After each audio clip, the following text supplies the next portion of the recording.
Hello everyone, Harry here, and this is a video I've wanted to make for a little while.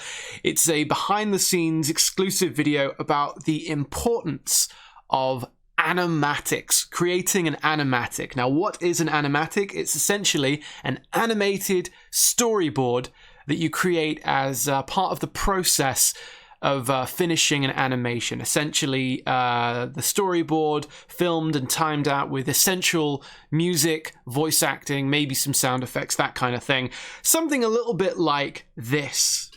They're the old Ghostbusters,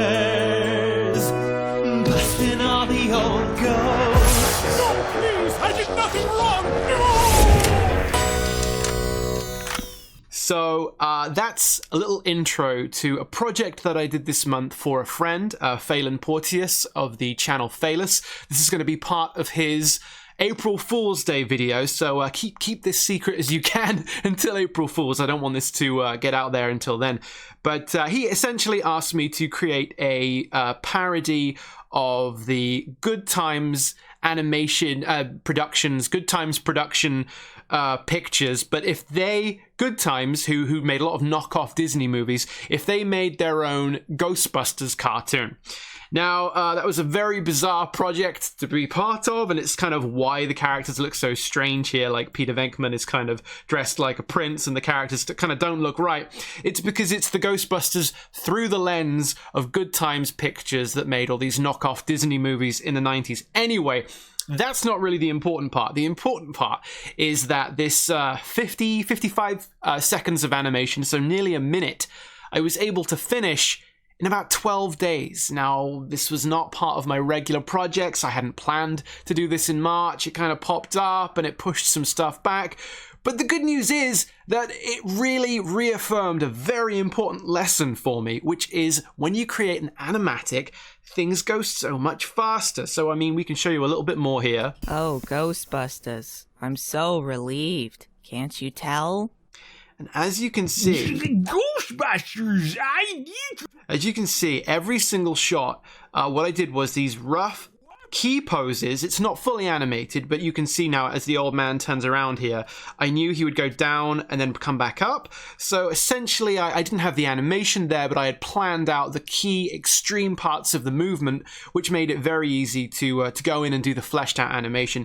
And as you can see, for every shot, we have like a background. It's a very loose kind of low opacity background, but it helps sort of sketch out the basic shape of the room. And what I was able to do is create the entire minute of animation. I won't show you the whole thing, but create it in this rough animatic form. And then, you know what? It saved so much time when I went and animated the final thing. So here's a little look of the final thing. Remember, the soundtrack isn't complete because I go and do that in a different piece of software. I do that in Adobe Premiere, but some of the sound is here. Busting all the old ghosts. No, please, I did nothing wrong. Some of these effects are not going to animate, such as the kind of lightning, zap, electricity, energy stuff coming from the Ghostbusters. That's not going to animate properly because that's inside something called a movie clip, and that doesn't play until you actually export it, so... and the same with the smoke coming out of the trap here. That would actually be animated. But yeah, as you can see, it's the exact same thing, but now it's just fleshed out and finished. You know, you got the finished background, the finished animation. It's a little rough, it's a little badly drawn. That's kind of par for the course. That's partly what the parody is all about.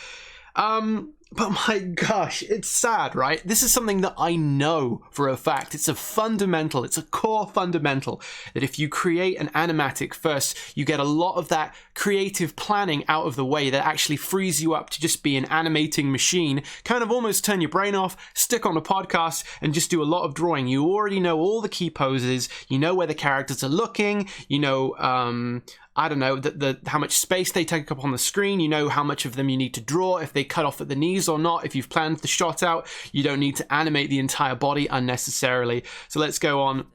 I'm so relieved. Can't you tell? Oh, it's stuttering a little bit here in the playback. As you can see, very fluid animation. You wouldn't want to miss a frame of that. Ghostbusters, I need you to... Stuttering again. I need you to bust the ghost of Yeah, so Wabu, the raccoon character here, this is all an in-joke. If you watch Phaelus's videos, you might understand this. He was animated too. His tail was like wobbling around and he was bobbing up and down. That is in the final thing, but again, he's part of a movie clip effect, so his animation isn't rendering out in real time.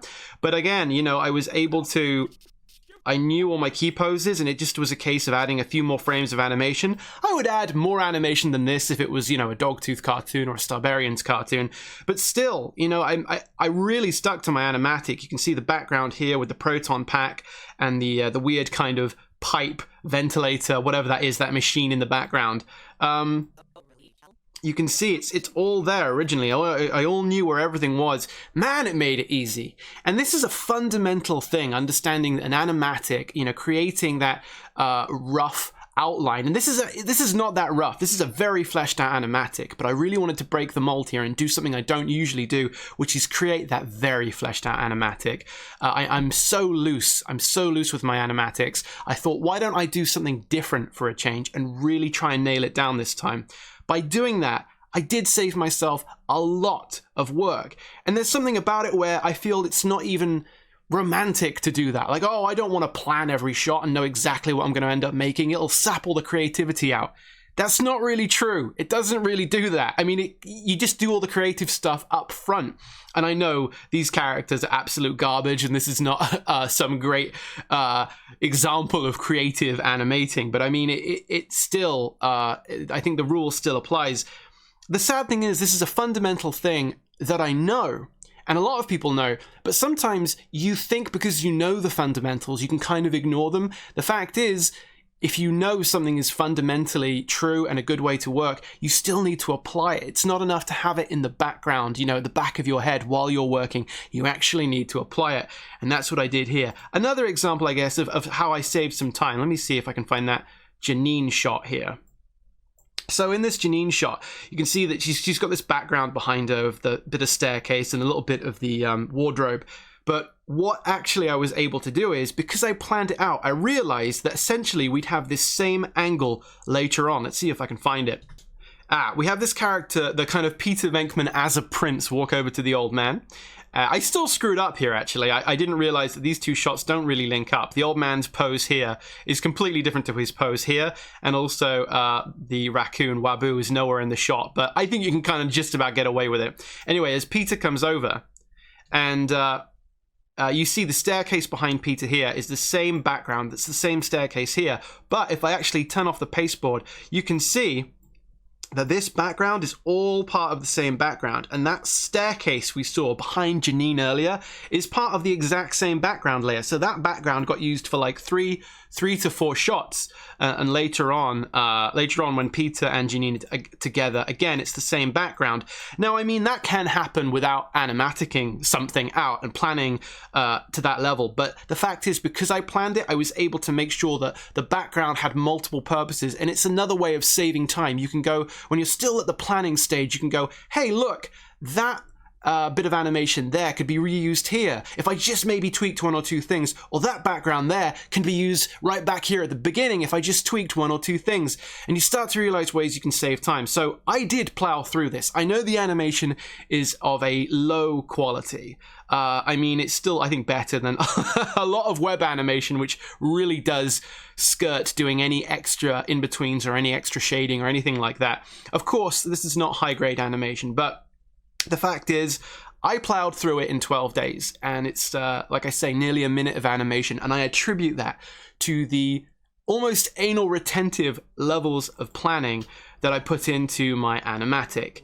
And guys, it's sad that it's taken so long for the penny to drop, but this is the way that I have to do things going forward.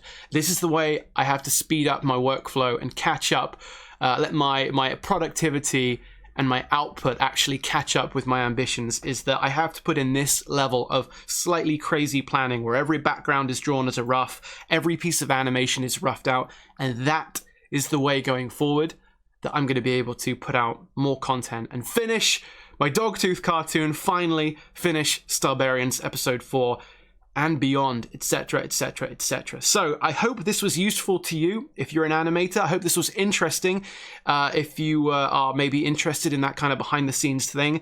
And I hope it lifted some spirits too, maybe knowing that even though I've been animating since age 15, I'm so much of a buffoon that there are still things, fundamental things to this day, that I am able to learn and take to heart. And I hope that finally I've taken this to heart. Alright guys, stay happy, stay healthy, cartoons are coming. Thank you very much for watching. Take care. Bye-bye.